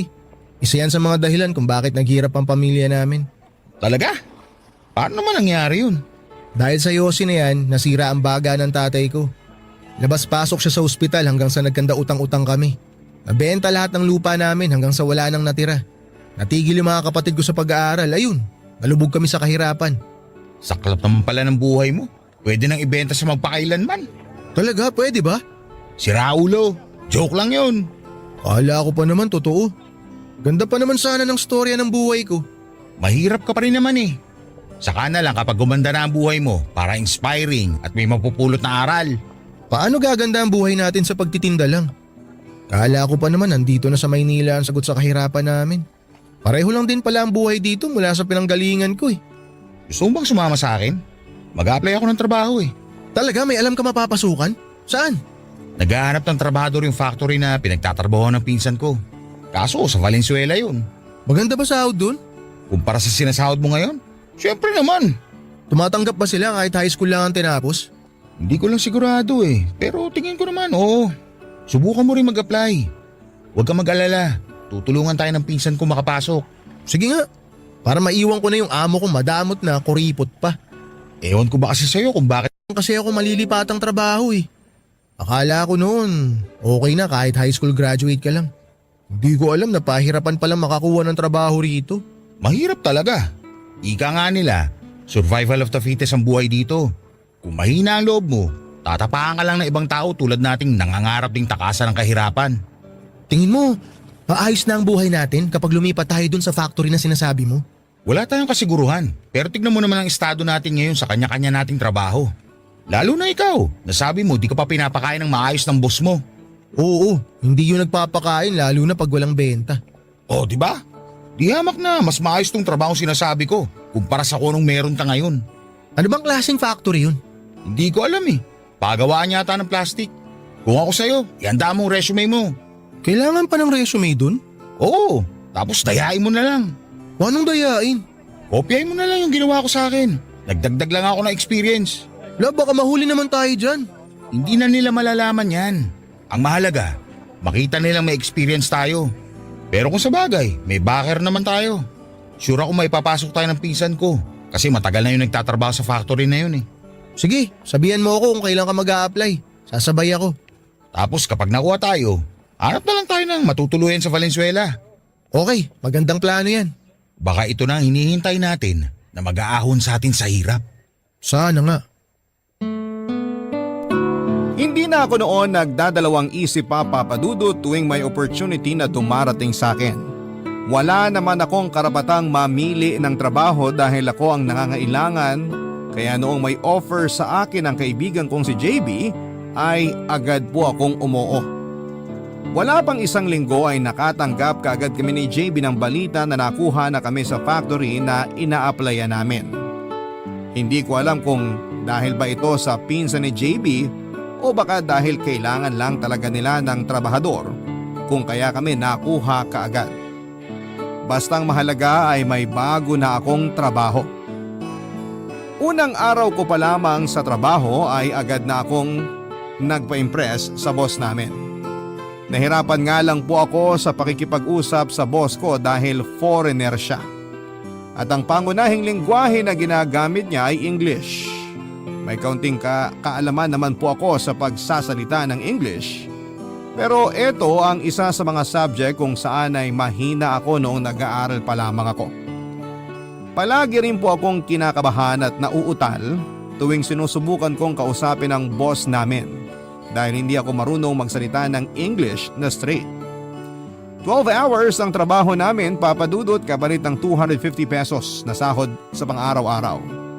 Kulang na kulang po ito sa mga gastusin ko dahil may binabayaran pa akong upa at kuryente. Halos araw-araw ako noon kung kumain ng lugaw para lamang makatipid.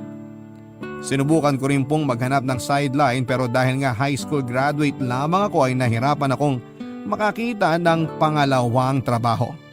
Hindi nga nagtagal, Papa Dudut, ay napansin din ng boss ko ang kasipagan ko sa trabaho. Halos mag-iisang taon pa lamang kami ni JB sa factory nang bigla akong nai-promote ng boss ko at ginawa niya akong production checker, Papa Dudut.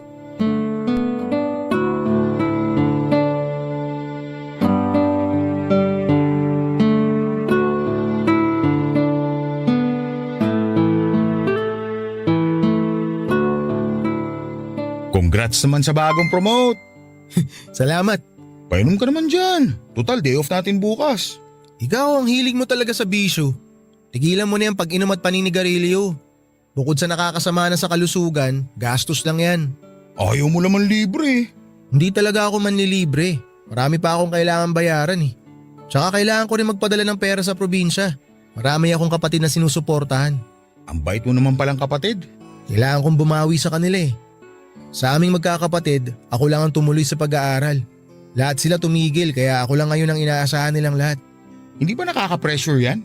Yung sa'yo nakaasa ang lahat tapos hindi naman sapat yung sinasahod mo.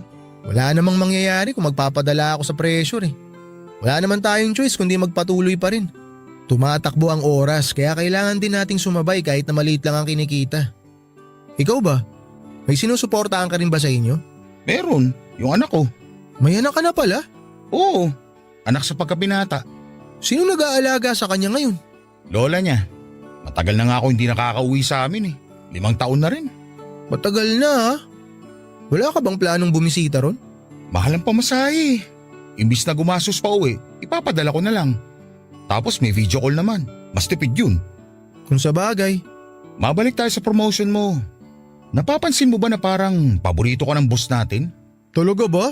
Parang hindi naman. Asus! Nagmaang-maangan pa to. Sa'yo nga binigay yung nakabakanting posisyon eh. Sa'yo na bago lang kumpara sa ibang nagtatrabaho dito ng ilang taon na. Baka nakita lang ni boss na sa akin bagay yung posisyon na nabakante. Yun lang yun. Hindi. Tingin ko favorite ka nun. Paanong favorite hindi nga kami nag-uusap. Tuwing dumarating siya sa site, lagi akong umiiwas eh. Bakit ka naman umiiwas? Englisher kasi pre. Spoken in England. Hindi lang normal na nosebleed yung nangyayari sa akin eh. Bumubulwak palabas yung dugo ko galing sa ilong kapag nakikipag-usap ako sa kanya. Kala ko ba valedictorian ka nung elementary ka? Oo nga, valedictorian ako nun. Ibang usapan naman nung elementary, ibang usapan yung ngayon. Bakit ikaw? Kaya mo ba magsalita ng English ng diretso? Oo naman, ako pa. Weh, paano nangyari yun eh? Pareho lang naman tayong hindi nakatungtong ng college. Alam mo, ganito lang itsura ko pero mahilig ako magbasa. Mahilig ako manood ng mga pelikula na Hollywood. Doon ako natuto magsalita ng English. Hindi mo kailangan mag-college para matuto magsalita. Pwede mo naman turuan ng sarili mo eh. Totoo ba? Oo! Kung gusto, may paraan. Kung ayaw, maraming dahilan, sabi nga nila. Kung gusto mong makausap ng maayos ang boss natin, turuan mo sarili mo magsalita ng English. Madali lang naman eh. May libro ka ba dyan? Pahiram naman ako. Gusto ko rin matuto. Bumili ka ng dictionary, mura lang yun. O di kaya magbasa ka ng dyaryo, ng magazine. Check mo sa opisina ni boss. Araw-araw may dyaryo dun. Ganun lang ba talaga kadali yun? Oo, maniwala ka sa akin. Magbasa ka lang ng magbasa hanggang sa masanay ka. Ay, kung bakit kasi hindi marunong magtagalog yung boss natin eh. Boss natin yun eh. Ikaw ang mag-a-adjust. Papadudot na inganyo ako sa mga sinabi ni JB. Sinubukan kong aralin kung paano ang magsalita ng English nang sa ganon ay makausap ko ng maayos ang boss namin tuwing nagpupunta siya sa factory. Bumili ako ng mga mumurahing libro na second hand at ito ang binabasa ko tuwing break time, bago matulog at tuwing kumakain. Inaral ko rin po kung paano magsalita ng ang mga foreigner sa mga pelikula. May sarili akong dictionary kung saan ay nahanap ang mga salitang hindi ko maintindihan. Para akong nanumbalik sa pag-aaral. Ang kaibahan nga lang ay ako na mismo ang nagtuturo sa sarili ko. Sa pagtagal ng mga taon ay unti-unti po akong natutong magsalita ng English. Mas lalo tuloy na na-impress sa akin ang boss ko dahil sa determination na matuto. Dahil dito ay mas lalo tuloy akong ginanahan sa trabaho ko. Mas pinagbuti ko ang trabaho ko, Papa Dudut. At ito na ang nakita sa akin ng boss ko. Kaya nang mag-resign ng supervisor namin dahil sa katandaan ay ako ang ipinalit ng boss namin sa iniwan nitong pwesto. Sobrang laki po ng pasasalamat ko sa boss ko, Papa Dudut, dahil pinapahalagahan nito ang kasipagang ipinapakita ko. Abot langit ang pasasalamat ko sa kanya dahil sa mga sunod-sunod na opportunity na ibinibigay niya sa akin. Pero ang hindi ko po alam, iba na pala ang tingin ng mga katrabaho ko sa akin. Hindi pala lahat ay masaya sa success na natatanggap ko sa buhay ko, Papa Dudut. Barangay Love Stories. Barangay Love Stories. Papa Dudut, para bang bitter sa akin ang ilan sa mga katrabaho ko at naiintindihan ko naman sila dahil di hamak na mas matagal na ang inilagi nila sa trabaho kumpara sa akin. Pero tingin ko naman po ay deserve ko rin ang mga promotion na natatanggap ko dahil alam ko sa sarili ko na masipag akong empleyado. Yun nga lang ay pilit na nagbubulag-bulagan ang mga kasama ko. Hindi nila nakikita ang mga ginagawa ko, sa halip ay ginagawa nila ako ng mali siya.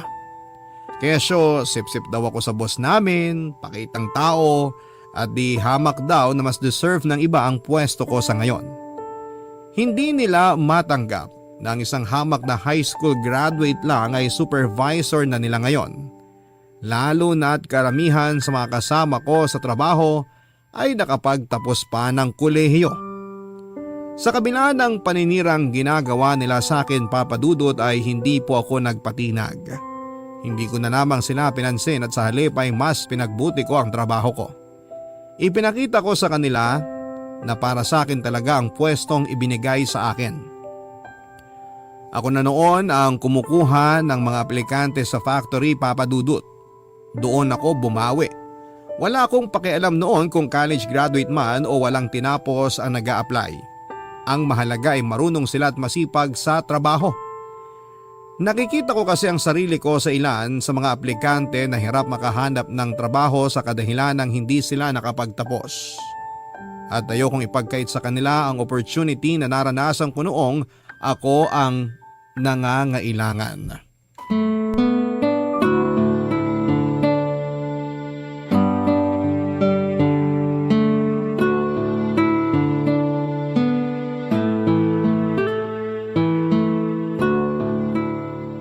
Pre, di ka pa uuwi? Susunod na lang ako. Tatapusin ko lang itong mga ginagawa ko. Ano bang ginagawa mo? Tinitingnan ko lang itong mga bagong aplikante. Kailangan natin ng kapalit ng mga nagsialisan eh. Oo nga pala. Lagi ko nakakalimutan na boss na pala kita. Ito naman, wala namang nagbago. Lagi kong tatanawin na utang na loob sa'yo itong pagpasok ko dito sa trabaho. Kasi kung hindi dahil sa'yo, wala ako rito ngayon. Ang bilis ng panahon, no? Parang kailan lang nung tayo nasa posisyon ng mga to. Mga naghahanap ng trabaho. Pero ngayon, ikaw na mismo ang namimili ng empleyadong papasok dito sa factory. Oo nga eh. Ito yung mga grasya na binibigay sa atin pero di natin napapansin. Kasi karaniwan, ang inaasahan nating pagbabago, yung biglaan. Pero ang totoong pagbabago, inaabot yan ng matagal na panahon. Kaya nga paulit-ulit na sinasabi na kailangan nating lumingon sa pinanggalingan natin. Para nang sa ganun, makita natin yung mga pagbabago sa buhay natin. Tingnan mo ako. Dati palugaw-lugaw lang pero ngayon, nakakain ko na yung mga gusto kong kainin. Bilib talaga ako sa'yo, pre. Alam mo, tuwing nagsasalita ka para kang si Dr. Jose Rizal. Parang kailangan yatang lahat ng sinasabi mo isulat sa libro tapos pag-aaralan ng mga kabataan para marami sila matutunan. Loko-loko ka talaga. Gusto mo, gumala tayo bukas? Total, day off naman natin eh. Di ako pwede bukas eh. May pasok ako. Pasok? Saan? Nag-enroll ako sa TESDA. May kinuha akong course dun. Talaga? Ikaw na talaga, pare. Ang taas-taas talaga ng pangarap mo sa buhay. Hindi ka talaga papipigil eh, no? Ayoko kasing maranasan ng mga magiging anak ko yung buhay na dinanas ko eh. Sabihin na lang natin na inaayos ko na yung future nila ng ganito kaaga. Kasi kung susumahin natin, sa akin talaga nakasalalay eh. Kung ano yung magiging buhay ng sarili kong pamilya sa inaharap. Swerte na magiging pamilya mo, pre. Planado mo na talaga magiging takbo ng buhay mo.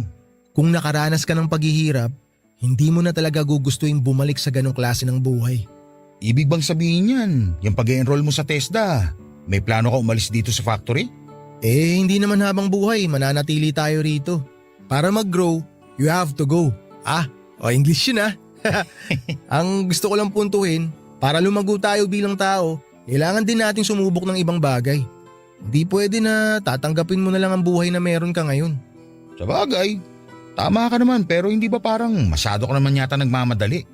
Kailan lang nung naging supervisor ka? Lasapin mo naman yung tagumpay mo. Hindi yung kakatungtong mo pa lang sa stage, lilipat ka na kaagad sa next stage. Bahala ka. May kasabihan nga na kung gaano ka kabilis umakyat, ganon ka rin kabilis bumulusok pababa. Nasa tao naman yun kung hahayaan niya yung sarili niya na bumulusok pababa. Tsaka hindi naman ako nagmamadali eh. Siyempre hindi ko rin naman sisirain yung tiwala sa akin ng boss natin. Sobrang laki ng tiwalang ipinagkaloob niya sa akin kaya hindi ko naman siya kayang talikuran na lang ng basta-basta. Tama yan. Dapat one step at a time lang. Pero ikaw ba? Total pinag-uusapan na natin ang future. Yung love life mo, wala ka bang planong paggalawin ng baso? Saka na yan. Di ba nga kakasabi ko lang sa'yo na hindi pa ako magpapamilya hanggat hindi pa ako handa lalo na pagdating sa yaman. Hindi ka naman bubuo kaagad ng pamilya eh. Sisimulan mo lang yung love life mo. Bahala ka. Baka maubusan ka ng mapapangasawa dyan. Tsaka alam mo pre, hindi naman biglaan yung pagmamahal eh. Parang success din yan na kailangan pagtrabahuhan at palawakin. Saka na siguro yung love life na yan. Ayusin ko muna buhay ko. Ikaw ang bahala. Oh, paano ba yan? Mauna na ako sa'yo. Out ko na eh. Sige, ingat ka pa uwi. Kita-kits na lang tayo sa boarding house. O ingat ka rin.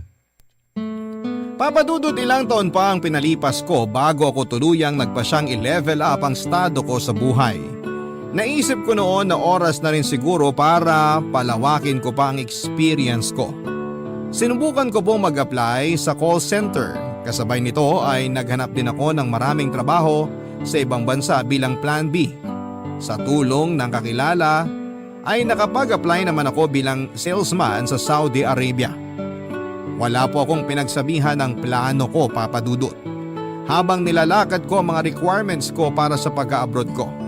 Maliban na lamang kay JB na ang tanging alam lang noon ay naghahanap ako ng trabaho sa call center. Gusto ko kasi na sure na ang pag-alis ko bago ako magpaalam sa boss ko at sa mga katrabaho ko. Kaso nga lang, Papa Dudut, kung kailan malapit nang makumpleto ang mga papeles ko ay bigla naman akong nagkaroon ng problema. Hindi ako nakapasa sa medical examination dahil nalaman kong meron pala akong pulmonary tuberculosis. Ito ang naging dahilan kung bakit hindi na po natuloy ang paglipad ko sa Saudi. Nang mga panahong yon ay halos abot kamay ko na ang mga pangarap ko. Pero bigla na lang po itong gumuho ng walang pasabi.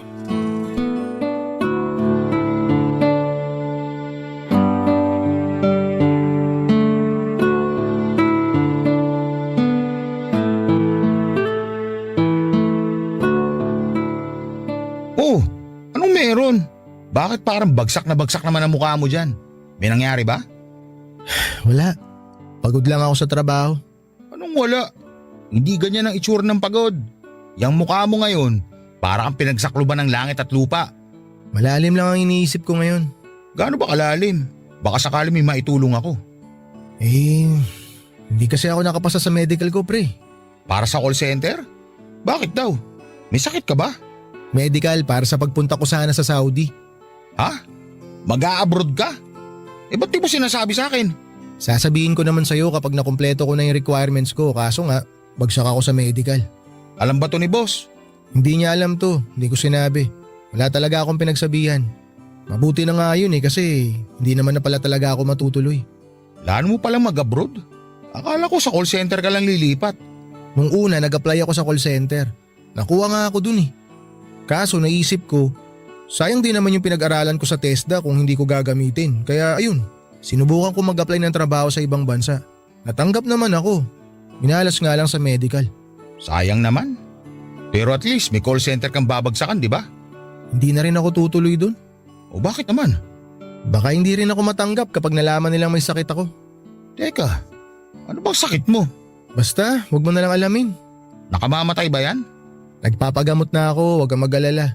Mabuti naman kung ganun. Hindi naman siguro yan cancer, no? Hindi oh. Yahan mo na yan. Tiyak ako marami pang darating na opportunity para sa'yo. Siguro nga, paraan na rin to ni Lord para sabihin sa akin na kumalma muna ako. Sobra yata ako nagmamadali eh. Naging gahaman na tuloy ang labas ko. Hindi mo rin naman masisisi ang sarili mo. Siyempre, ako rin naman kung alam kong kaya ko pang iangat ang buhay ko, gagawin ko na agad-agad. Oo nga, nandun na tayo pero may tinatawag din tayong timing eh. Baka may ibang plano lang talaga siguro para sa akin si Lord kaya ganun yung nangyari. Ewan ko ba kasi sa'yo kung bakit ka nagmamadaling umalis sa factory? Maganda naman ang buhay mo dun eh. Kaya nga naisip ko na manatili na lang muna dun. Kailangan ko muna sigurong tumigil at i-absorb ang mga blessing na meron ako ngayon. Sa sobrang focus ko sa future ko, hindi ko na nakikita yung mga bagay na kailangan kong ipagpasalamat. Ay, totoo yan. Nakaka-addict din naman kasi minsan ng tagumpay eh. Kapag natikman mo, hahanap-hanapin mo na. Kaya tuloy marami sa atin na pumapalpak sa buhay kasi bira lang sila ng bira. Minsan kailangan din natin makontento pansamantala. Pinag-iisipan ko nga kung pagbibigyan ba ako ni boss na magpahinga muna sa trabaho habang nagpapagaling ako. Subukan mo magpaalam sa kanya. Mukha namang seryoso ang kalagayan mo. Kahit tayo mo sabihin sa akin kung ano yung sakit mo. Isa pa, maganda naman ang track record mo. Never kang absent, never kang late. Puro OT ka nga kahit walang bayad. Mabait naman yun. Sigurado akong pagbibigyan ka. Tsaka may rason ka naman. Tingin mo? Oo. Alam mo pre, pagsubok lang yan. Kung totoo yung sinasabi mo na hindi naman life-threatening yung sakit mo, malalampasan mo rin yan. Basta tandaan mo lang na nandito lang akong tropa mo kapag kailangan mo ng tulong. Salamat pre. Ano ka ba? Maliit na bagay lang yun. Papa Dudut, hindi rin po ako noon natuloy sa call center na ina-applyan ko dahil sa takot na baka hindi rin ako makapasa sa medical. Nanatili na lamang ako sa factory na pinagtatrabahuhan ko pero inilihim ko rin sa kanila ang sakit ko habang ako'y patuloy na nagpapagamot. Siguro nga po ay naging masyadong matayog ang pangarap na gusto kong maabot kaagad. Tama nga ang sabi ni JB na kapag mabilis kang umakyat ay mabilis ka ring bababa. Kaya naman minabuti kong dahan-dahan na lamang muna ang pag-abot sa mga pangarap ko. Sa awa ng Diyos ay nagamot din naman po ang sakit ko, Papa Dudut, pero pagkatapos nito ay pinili kong magstay na muna sa trabahong nagbigay sa akin ng opportunity. Kailangan ko ring bumawi sa kanila dahil kung hindi sa kanila ay hindi ko mababago ang buhay ko. Hanggang ngayon ay nananatili pa rin po akong nagtatrabaho sa factory at habang buhay kong tatanawin na isang utang na loob ang mga bagay na naitulong nila sa buhay ko. Papa Dudut, alam kong malayo pa po ang lalakbayin ko tungo sa pagkamit ng mga pangarap ko pero naniniwala ako na sa tulong ng sipag at tiyaga ay makukuha ko rin ang buhay na gusto ko para sa pamilya ko. Magpatuloy lamang po tayo sa pagharap ng mga hamong dumarating sa atin dahil alam kong hindi naman tayo pinababayaan ng Diyos. Hanggang dito na lamang po ang aking storya, Papa Dudut. Maraming salamat.